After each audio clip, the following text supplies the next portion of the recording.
Hello guys, welcome back to the new vlog. আমাৰ চাৰিওফালে বহুত কিছুমান বস্তু থাকে যিবোৰ বস্তু দেখি পেলাই আমাৰ মনত কিছুমান প্ৰশ্ন উৎপন্ন হয় টাইমৰ কাৰণে হওক বা বিভিন্ন কাৰণত হওক আমি সেই প্ৰশ্নবোৰৰ উত্তৰটো বিচাৰি নলওঁ গতিকে সেই কোৱেশ্চনবোৰ হেনেদৰে ৰখি যায় গতিকে বিমানৰ লগত জড়িত কেইটামান তথ্যৰ বিষয়ে আজি আপোনালোকক জনাব ওলাইছো গতিকে বলক ভিডিঅ'টো আৰম্ভ কৰোঁ বিমান এখনৰ খিৰিকীত কিয় এটা সৰু ছিদ্ৰ থাকে বাৰু বিমান এখনৰ ৰং বগা কিয় হয় বাৰু বিমানৰ কিছু নজনা তথ্যৰ বিষয়ে আজি আপোনাক জনাব ওলাইছো পৃথিৱীৰ বেছিভাগ লোকেই বিমানত ভ্ৰমণ কৰিবলৈ পছন্দ কৰে কিয়নো ইয়াৰ জৰিয়তে অতি সহজতে গন্তব্য স্থানত উপনীত হ'ব পাৰে কিন্তু যাত্ৰাৰ সময়ত আমাৰ মনত বহুতো প্ৰশ্নৰ উদয় হয় বেছিভাগ মানুহেই এই প্ৰশ্নবোৰৰ উত্তৰ নাজানে সেয়েহে আজি মই আপোনালোকক বিমানৰ লগত জড়িত এনে কিছুমান তথ্যৰ বিষয়ে অৱগত কৰিবলৈ গৈ আছো যাৰ বিষয়ে আপুনি হয়তো আগতে জনা নাছিল বিমান এখনৰ বেছিভাগ অংশ বগা ৰঙৰ হয় ইয়াৰ এটা আকৰ্ষণীয় কাৰণো আছে কোৱা হয় যে বগা ৰঙৰ ফলত বিমানখনৰ শৰীৰত অহা যিকোনো ত্ৰুটি যেনে তেল লিকেজ ইত্যাদিৰ বিষয়ে অতি সহজতে দেখা পোৱা যায় ইয়াৰ উপৰিও বগা ৰঙে গৰমৰ পৰা সুৰক্ষা দিয়ে যাৰ ফলত বিমানখন 30,000 ফুট উচ্চতাতো শীতল হৈ থাকে যাত্ৰাৰ সময়ত আপুনি হয়তো লক্ষ্য কৰিছে বাছ ৰেলৰ তুলনাত বিমানবোৰত সৰু সৰু খিৰিকী থাকে কিন্তু আপুনি কেতিয়াবা ভাবিছেনে যে এনে কিয় হয় বাৰু দৰাচলতে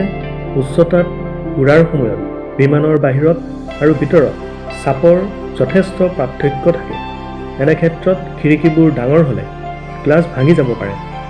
সেয়েহে খিৰিকীবোৰ সৰু সৰুকৈ ৰখা হয় অৱশ্যে বিমানৰ বেলেগ বেলেগ অংশৰ খিৰিকী ডাঙৰ হয় যাতে পাইলটসকলে বাহিৰৰ দৃশ্য স্পষ্টকৈ চাব পাৰে বিমানৰ অন্য অংশত ব্যৱহৃত গ্লাছবোৰ বহুত শক্তিশালী আৰু ব্যয়বহুল হয় বিমান এখনৰ প্ৰাৰম্ভিক পৰ্যায়ত খিৰিকীবোৰ বৰ্গাকাৰ ৰখা হৈছিল কিন্তু চাপৰ বাবে সেইবোৰ ভাঙি গৈছিল এই ক্ষেত্ৰত ক্ৰমান্বয়ে সুৰক্ষাৰ বাবে কাম কৰা হৈছিল আৰু বিমানৰ আকাৰ পৰিৱৰ্তনো হৈছিল প্ৰতিবেদন অনুসৰি সুৰক্ষাজনিত কাৰণত ইঞ্জিনিয়াৰসকলে বৰ্গাকাৰৰ পৰিৱৰ্তে ঘূৰণীয়া বা বেঁকাকৈ বনাই তুলিছিল যাতে ইয়াৰ চাপক বিভিন্ন অংশত বিভক্ত কৰিব পাৰি ইয়াৰ পৰা এইবোৰ ভাঙি যোৱাৰ আশংকা যথেষ্ট হ্ৰাস পাইছিল কেতিয়াবা লক্ষ্য কৰিছেনে যে বিমান এখনৰ খিৰিকীবোৰত এটা সৰু ছিদ্ৰ থাকে যদি আপুনি দেখা পোৱা নাই তেনেহলে এইটো কথা জানি লওক যে বিমানৰ খিৰিকীবোৰত তিনিটা স্তৰ থাকে এটা স্তৰ বাহিৰলৈ এটা স্তৰ মাজত আৰু এটা স্তৰ ভিতৰ ফালে ইয়াৰ মাজৰ অংশত এটা সৰু ছিদ্ৰ থাকে বিশেষজ্ঞসকলৰ মতে মাজত থকা এই ছিদ্ৰটোৱে কেবিনৰ চাপ বজাই ধৰি লওক যদি চাপৰ খিৰিকীখন ফাটি যায় তেতিয়াহ'লে বাহিৰৰ স্তৰটো প্ৰথমে ভাঙি যাব ইয়াৰ খবৰ পোৱাৰ লগে লগে বিমানখন পাইলটজনে ওপৰৰ স্তৰৰ পৰা তলৰ স্তৰলৈ স্থানান্তৰ কৰিব পাৰে এনেকৈ বিপদৰ পৰা হাত সাৰিব পৰা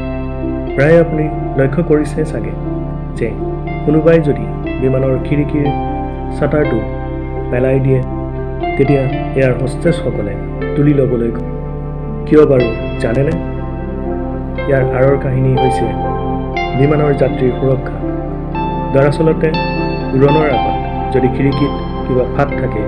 যাত্ৰীসকলে এই সমস্যাৰ বিষয়ে বিমানৰ সদস্যসকলক ইয়াৰ বিষয়ে অৱগত কৰিব পাৰে যেন যাৰ বাবে বিমানখন উৰাত বাধা প্ৰদান কৰিব পাৰে যেন ঠিক হৈ যোৱাৰ পিছত যাতে বিমানখন আকৌ উৰিব পাৰে এনেকুৱা সমস্যা অৱতাৰণৰ সময়তো দেখিবলৈ পোৱা যায় আজি আপোনালোকে জানিলে বিমানৰ বহুকেইটা ৰহস্যজনক কথা আজিৰ ভিডিঅ'টো কেনে পালে জনাব যদি ভাল পালে লাইক কৰিব শ্বেয়াৰ কৰিব আৰু কমেণ্ট কৰিব আৰু চেনেলটো ছাবস্ক্ৰাইব কৰি ল'ব That's it for today. Thanks for your time.